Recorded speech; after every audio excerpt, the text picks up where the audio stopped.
değerli basın emekçileri, sevgili kadınlar, kadın özgürlük mücadelemizin sembolü olan 8 Mart'a sayılı günler kala grup toplantımızı gerçekleştiriyoruz.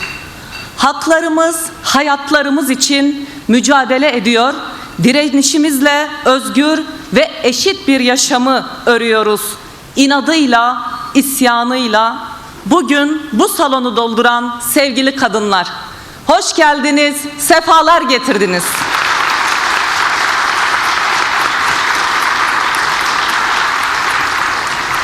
Adana ve Mersin'den gelen, salonumuza Çukurova'nın ve sıcaklığını ve portakal çiçeğinin kokusunu taşıyan sevgili Çukurovalı kadınlar, Ankaralı kadınlar, Türkiye'nin ve Kürdistan'ın dört bir yanında bugün aramızda olan kadınlar, hepiniz hoş geldiniz, baş göz üstüne geldiniz.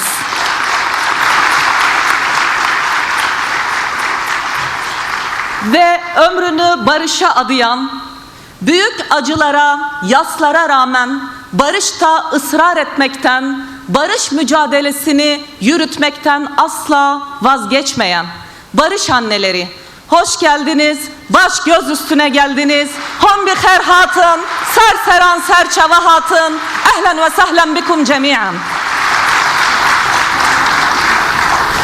Sevgili kadınlar, 8 Mart 1857'de New York'ta dokuma işçisi dokuma fabrikasında hakları için direnirken yangında patron ve devlet işbirliğiyle katledilen 129 kadının yaktığı meşale 169 yıldır yolumuzu aydınlatıyor. New Yorklu dokuma işçisi kadınların Dilovası'nda katledilen kadın işçilerle kadınların bedenini küle çeviren karanlık düzen ne yangının izini silebildi ne de bu kadınların özgürlük tutkusunu söndürebildi. Bizler o yangının küllerinden doğan anka kuşlarıyız. 8 Mart'ı canıyla var eden kadınlara ve onların mirasını o yangının küllerinden doğan erkek egemenleriyiz. 8 Mart'ı canıyla var eden kadınlara ve onların mirasını omuzlayıp bugüne kadar mücadele ede getiren bütün kadınlara, erkek egemen sisteme karşı ve ceberrut erkek devlet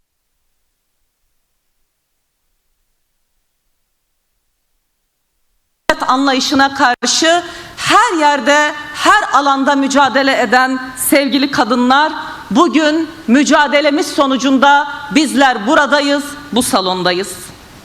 Ve kadın mücadele tarihimizde simgeleşen değerli Clara Zetkin'i, Rosa Luxemburg'u ve Türkiye Feminist Hareketi'ne büyük emekler veren sevgili Şirin Tekeli'yi, yakın zamanda kaybettiğimiz Şemsa Özar'ı ve Kürt özgürlük mücadelesinden zulme boyun eğmeyen Sakine'yi, Seve'yi, Fatma'yı, Pakize'yi, Deniz Poyraz'ı ve yakın zamanda kaybettiğimiz yol arkadaşımız sevgili Diran Karaman'ı ve onların şahsında yitirdiğimiz bütün kadınları saygıyla, minnetle anıyorum.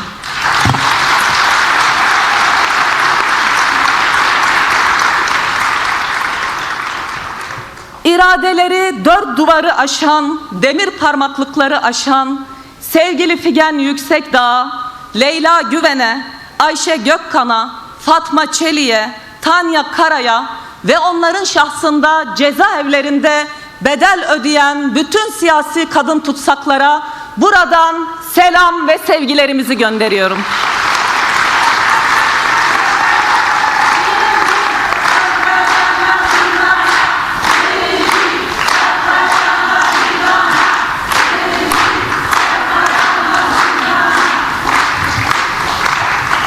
Evet sevgili kadınlar, kapitalist erkek egemen sistemin son ifşası Epstein dosyası.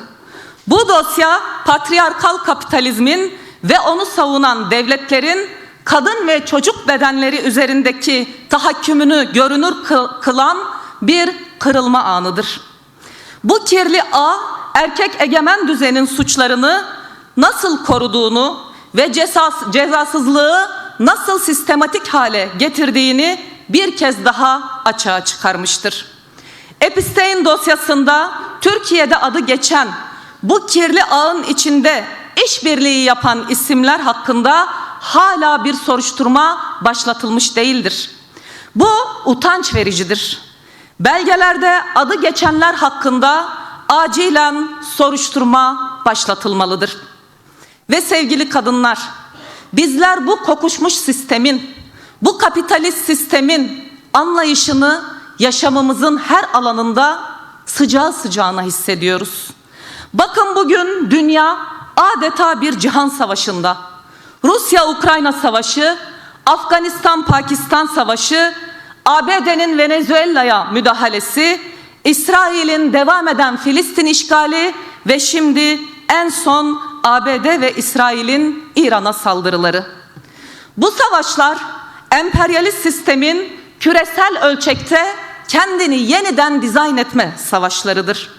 Ne yazık ki Orta Doğu ve Kuzey Afrika'daki otoriter rejimler ya emperyalist güçlerin bölge vekilliğini sürdürerek ya da otoriterliklerinde her anlamda ısrar ederek kendi halklarının ölümü pahasına bu savaşların bir parçası olmaya devam ediyor.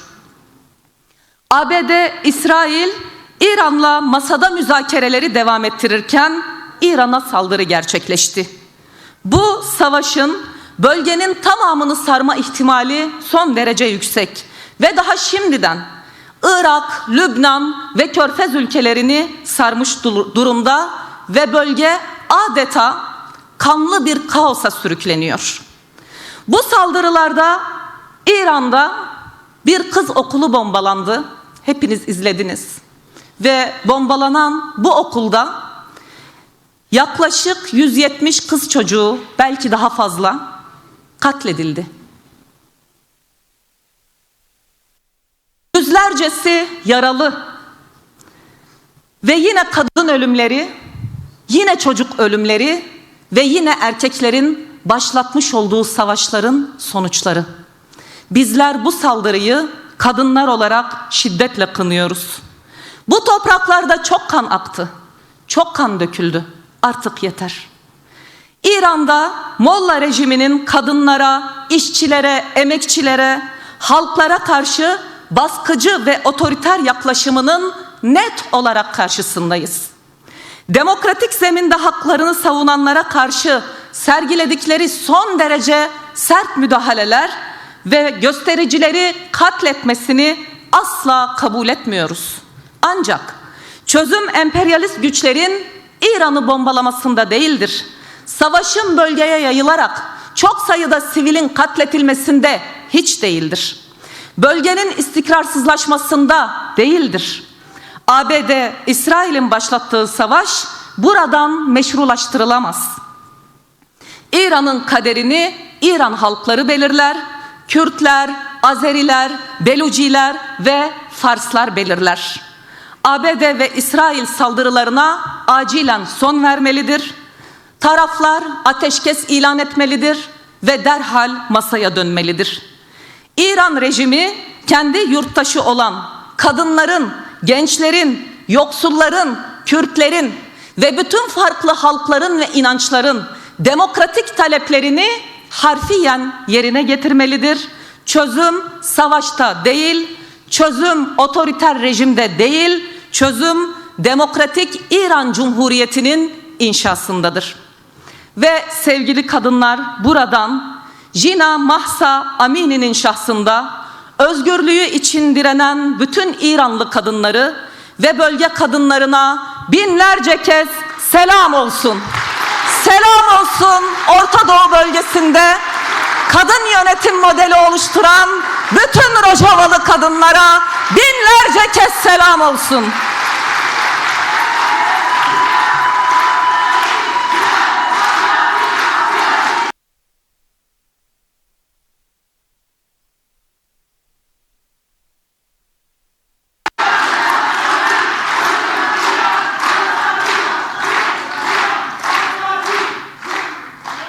Sevgili kadınlar, savaşlar sistemin erkek aklının işgalci, fetihçi, iktidarcı yaklaşımının sonucudur. Ama en ağır bedelleri de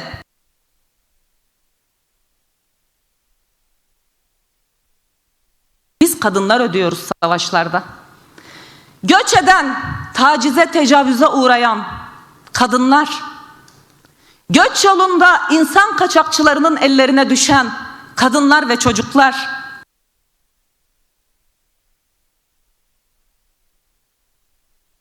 biz bu acıları iliklerimizde hissediyoruz. Savaş, kadınların kazanımlarını yok etmeyi hedefliyor. Bugün Şengal'de birçok kadın kazanımı söz konusu ve Şengal'e yönelik tehditler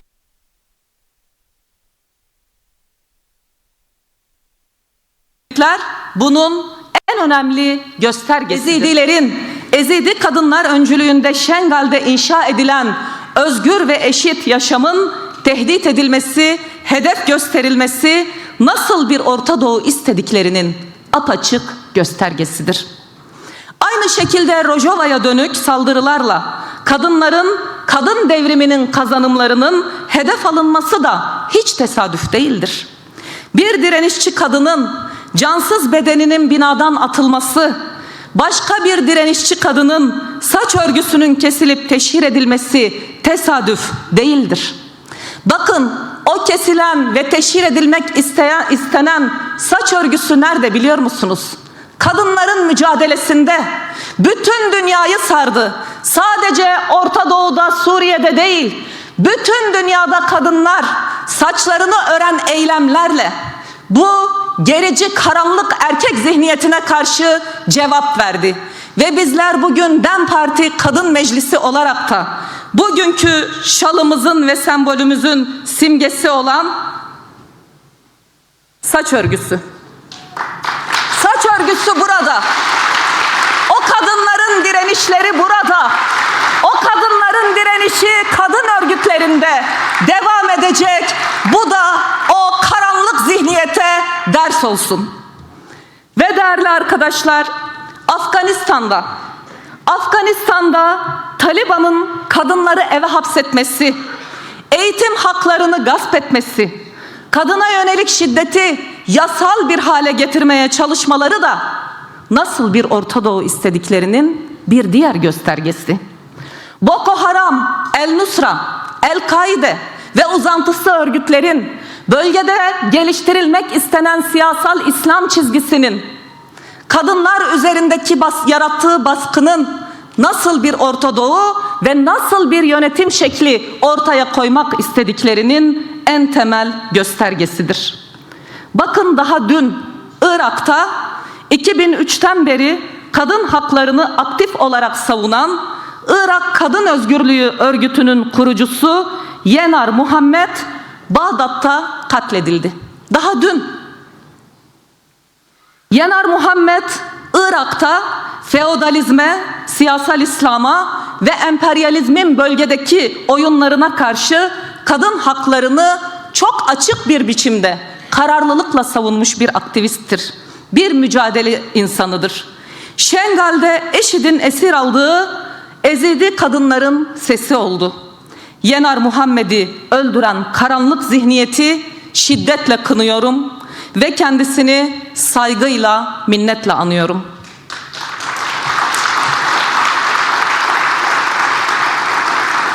Sevgili kadınlar, bölgede ve dünyada kadınlar savaşa hayır diyor. Sudan Kadın Birliği'nin savaşlarda kadınlara karşı işlenen suçlara karşı tüm dünya kadın örgütlerine bir çağrı yaptı. Bizler de burada Sudanlı kadınların sesi oluyoruz.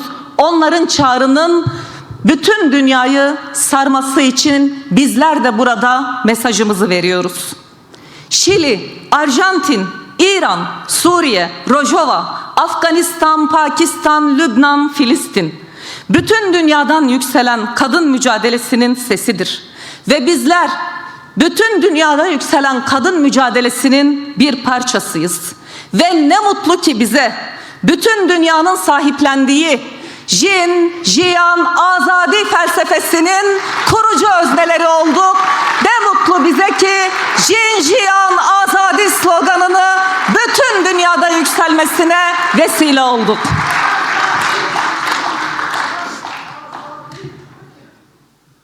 Evet sevgili kadınlar, kadın emeğinin sömürülmesini, güvencesizleştirilmesini, yok sayılmasını sistemin ve bu iktidarın bir vesikası olarak görüyoruz. Kadın istihdamını arttırıyoruz diyorlar. Allah aşkına hangi kadın istihdamını arttırıyorlar? Siz kadınlar evlerinizde istihdamın yansımasını hissediyor musunuz? Siz kadınlar istihdam ediliyor musunuz? Tabii ki hayır. Kadınlar güvenceli iş bulamıyor. Merdiven altı atölyelerde güvencesiz bir şekilde çalışmak zorunda kalıyor. Çocuk, hasta, yaşlı, engelli bakımını kadınların omuzlarına yüklerken ev içi emek görünmez kılınıyor. İktidarın aile politikaları kadınları kamusal alandan çekiyor, evin içindeki yoksulluğa, kamusal yoksulluğa ve aile içi şiddete çekiyor. Sonra istihdam yarattık diyorlar. Kim inanır bu yalanlara? Biz inanmıyoruz.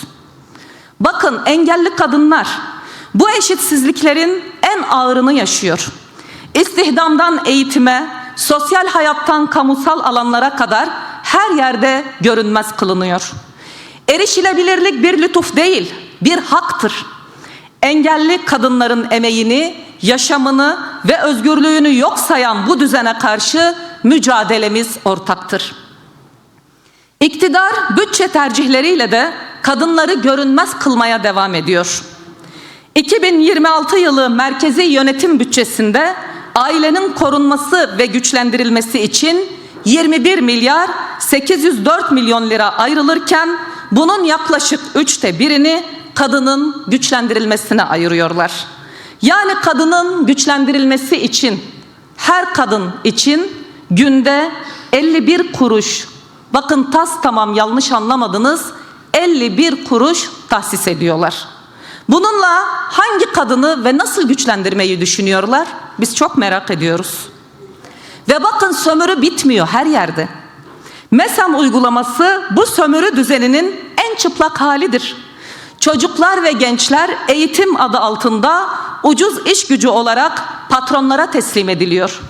Kız çocukları hem emek sömürüsüne hem de tacize açık hale getiriliyor. Bu zihniyetin ne yazık ki meclise kadar uzandığını, stajyer öğrencilere yönelik istismar ve taciz vakalarıyla gördük.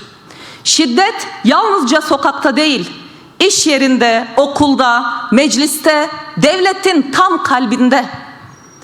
Üzeri örtülüyor, failler korunmaya devam ediliyor, şiddete maruz bırakılanlar yalnızlığa terk edilmek isteniyor. Bu yaşananlar hiçbirisi münferit değil. Erkek egemen devlet aklının sistematik sonucudur. Biz buna razı değiliz, susmuyoruz ve asla kabul etmiyoruz. Ve bizler diyoruz ki güvenceli iş, aş, barınma, yaşanabilir bir ücret, yaşanabilir bir emekli aylığı, eşit işe eşit ücret, mobbingsiz, tacizsiz, şiddetsiz ortamlarda çalışma koşulları oluşuncaya kadar mücadelemize devam edeceğiz. Bizler mücadelemizi işçi, emekçi kadınlarla, ev içi emekçilerle, emeği görülmeyen milyonlarca kadınla bu ülkede açlık ve yoksulluk bitene dek mücadele etmeye devam edeceğiz.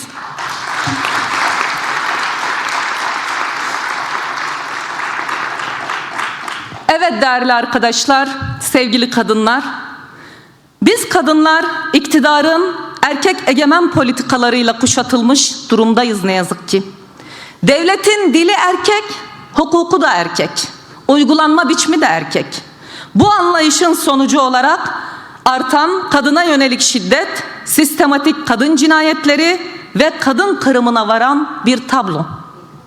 Bakın bu ülkede sadece bir günde 6 kadın katledildi. Sadece bir günde 6 kadın. Filiz Şabangül, Aylin Polat'da, Gönül Alkan, İlknur Kor, Kübra Kılıç, Zeynep Ayaz. Bir günde katledilen 6 kadın. Ve yine İstanbul Çekmeköy'de öğretmen Fatma Nur Çelik öğrencisi tarafından katledildi.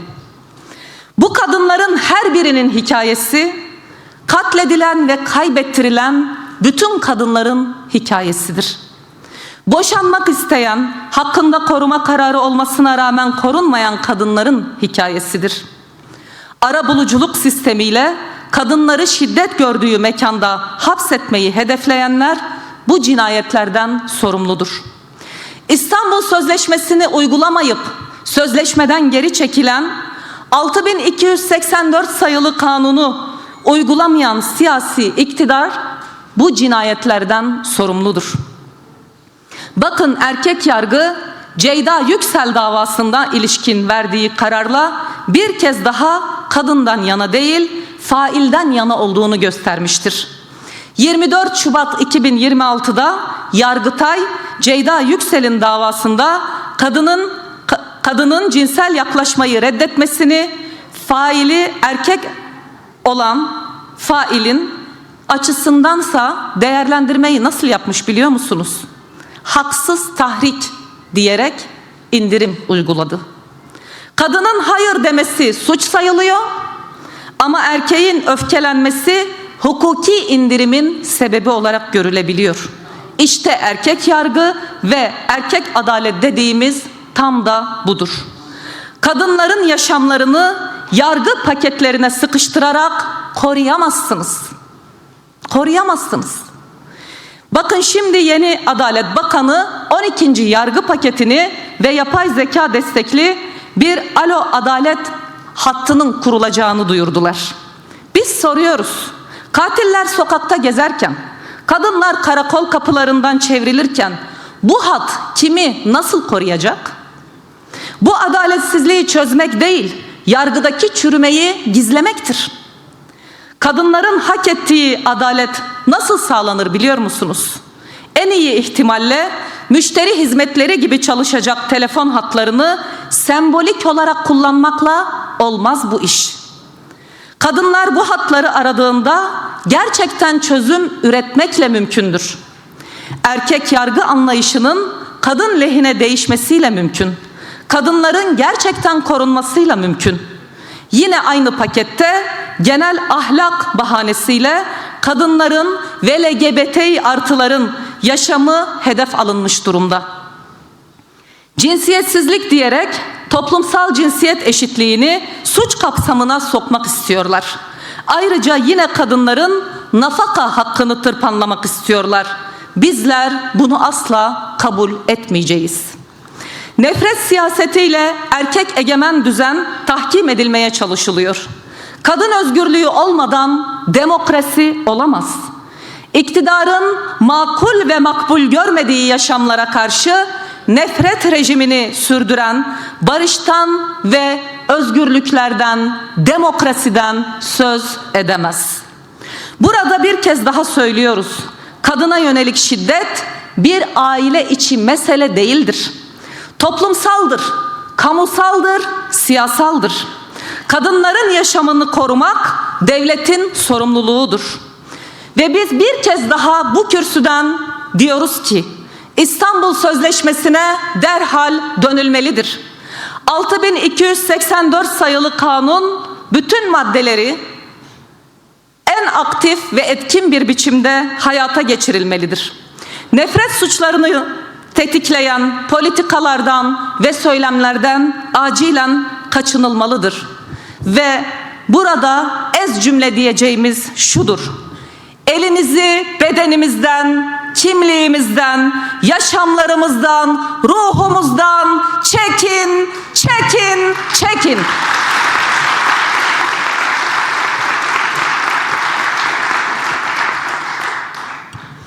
Evet sevgili kadınlar, bakın, eğitimde uygulamaya koydukları her model kadınları, kız çocuklarını tahkim altına almak üzere hazırlanıyor.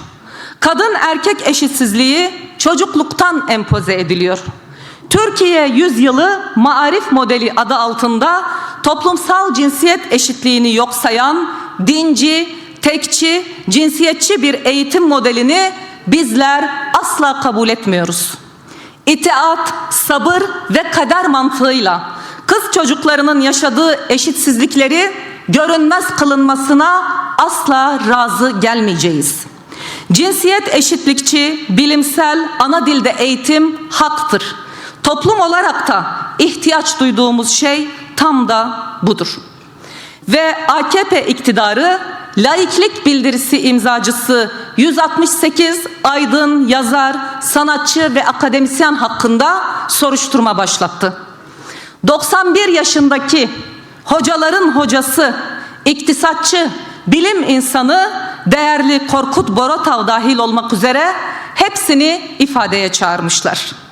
Bu ülkede düşünce ve ifade özgürlüğünü tamamen ortadan kaldırmak isteyen zihniyet hem eğitim müfredatına müdahale ediyor hem de buna itiraz edenler hakkında soruşturma açıyor. Bizler bunu asla kabul etmiyoruz. Bu soruşturmaya derhal son verilmelidir. Korkut hocamız ve soruşturma açılan bütün imzacılarla dayanışma içinde olduğumuzu buradan ifade etmek istiyorum. Bu ülkede ifade özgürlüğü haktır. Bu ülkede düşünceni ifade etme ve örgütlenme özgürlüğü haktır. Bu hakları gasp etmek isteyen bizler bu anlayışlara asla evet demeyeceğiz ve onların karşısında biz kadınlar sonuna kadar mücadele edeceğiz.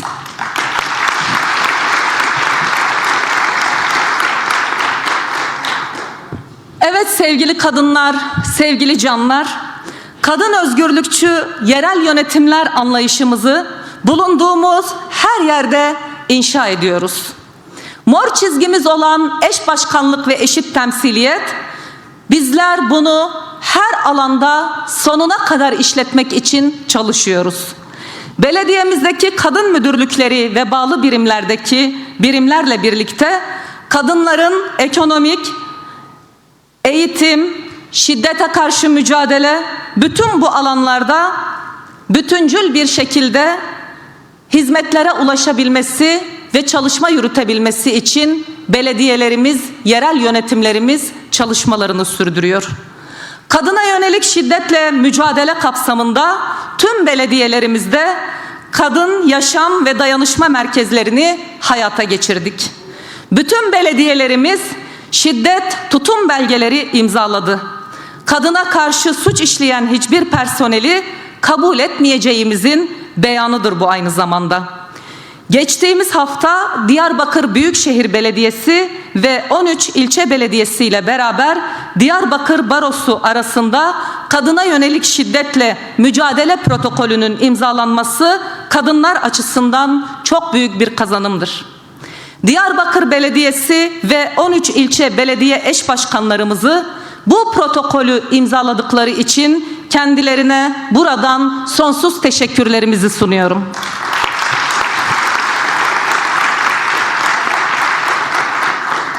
Ve bütün belediyelerimizin benzer bir protokolü imzalayacaklarına da inanıyorum. Bizler açısından bu protokol aynı zamanda kadınların yaşam hakkını önceleyen ortak bir sorumluluk beyanıdır. Bu işbirliğiyle kadınların adalete erişimini güçlü ve sürdürülebilir bir zemine taşıyacağımızın sözünü yineliyoruz. Ve sevgili kadınlar, geçtiğimiz Cuma günü Sayın Öcalan'ın 27 Şubat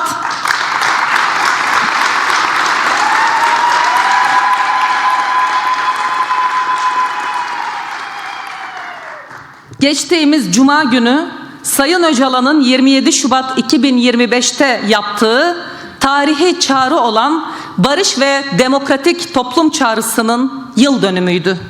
Bizler de bu vesileyle Ankara'da kapsamlı bir toplantı gerçekleştirdik. Bu toplantıda Sayın Öcalan'ın göndermiş olduğu çok önemli mesaj kamuoyuyla paylaşıldı.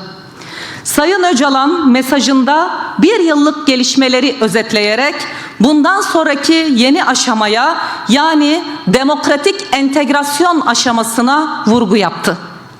Demokratik entegrasyon en az Cumhuriyet'in kuruluşu kadar, başlangıcı kadar önemlidir. Bu tespitten hareket ederek aslında tarihi bir anın içinden geçtiğimizin altını çizdi. Demokratik entegrasyon aşaması için kendisinin ve örgütünün üzerine düşen bütün görev ve sorumlulukları yerine getirdiğini ifade etti. Şiddete dayalı siyaset dönemini kapatıp bundan sonra yeni bir siyaset döneminin kapılarını araladığını, demokratik toplum ve hukuk temelli bir sürecin açılması gerektiğinin altını önemli çizdi. Her defasında ifade ettik. Bizler farkındayız, çok tekrarlıyoruz. Ama tekrarlamaya devam edeceğiz şimdi söyleyeceklerimi.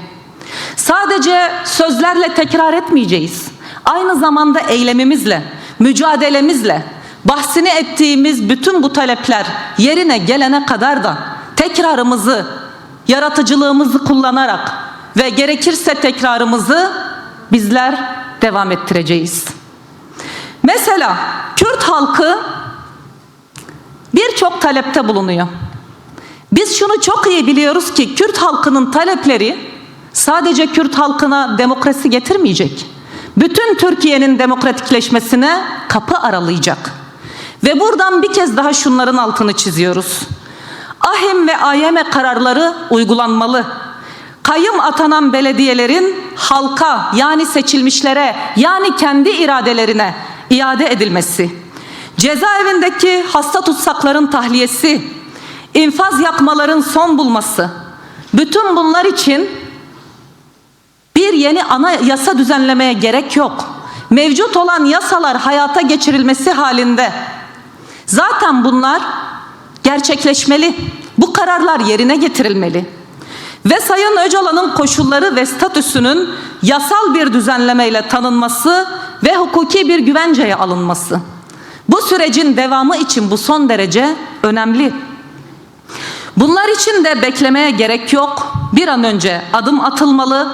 Somut adım atılmadığı müddetçe de toplumun bu sürece inancında gittikçe zayıflama oluyor. Bizim topluma karşı sorumluluğumuz var. Toplumda bu süreçle ilgili güven arttırma gibi bir görev ve sorumluluğumuz var. Bu görev ve sorumluluk sadece DEM Parti'de değil, bu parlamentonun tamamındadır. Toplumun tamamındadır. Devletin ve iktidarın bizatihi kendisindedir. Ve bu süreci genel anlamda 3 temel adım üzerine inşa edebiliriz.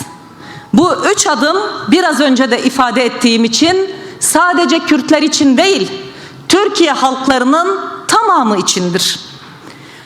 Birincisi, Kürtler, Aleviler, bütün farklı halklar ve inançlar eşit yurttaşlık temelinde demokratik cumhuriyet hukukunun güvencesinde yaşayabilir.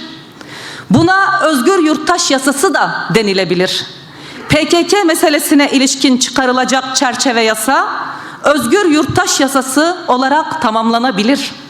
Ceza değil, çözüm odaklı bir yaklaşımla eşit yurttaşlık pekala inşa edilebilir.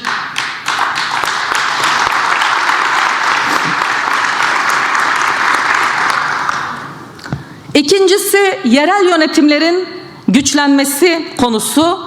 Yerel yönetimler güçlendiğinde insanlar kendi mahallelerini, kendi geleceklerini daha iyi şekillendirebilir.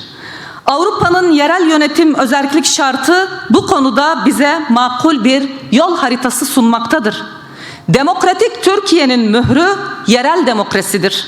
Sadece Diyarbakır'ın değil, Trabzon'un, Tekirdağ'ın, Antalya'nın da ihtiyacı yerel demokrasidir. Üçüncüsü, siyasi ve toplumsal örgütlenmenin önü açılmalıdır. Bu bir lütuf değildir. 21. yüzyıla yakışır çok temel bir haktır. Yeni bir sivil demokratik toplum yasasıyla toplumun nefes alması sağlanmalı. Ve bu 3 adım birlikte atıldığı zaman şunu bilelim ki hem kalıcı bir barış tesis edilebilir, hem hem de demokratik bir cumhuriyetin inşasının önü açılabilir. Bu adımlar Kürt meselesini siyasi ve hukuki bir zemine çekeceği gibi Türkiye'nin demokratikleşmesine de çok önemli katkılar sağlayacaktır.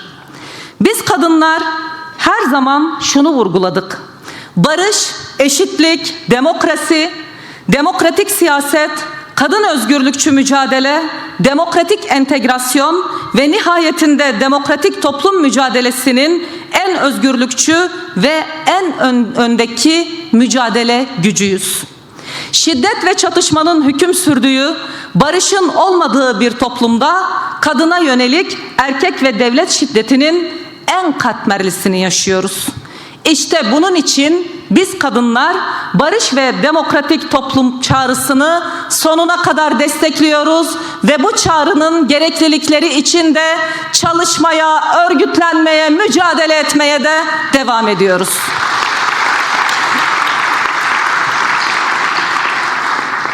Bizler onurlu barıştaki ısrarımız, kadına yönelik şiddet ve katliamlara karşı mücadelemiz, farklı cinsiyetlerin, dillerin, kimliklerin, inançların bir arada eşit yurttaş olarak yaşaması için barış ve demokratik toplum inşacıları olarak bu çalışmaların doğrudan merkezinde olmaya devam edeceğiz.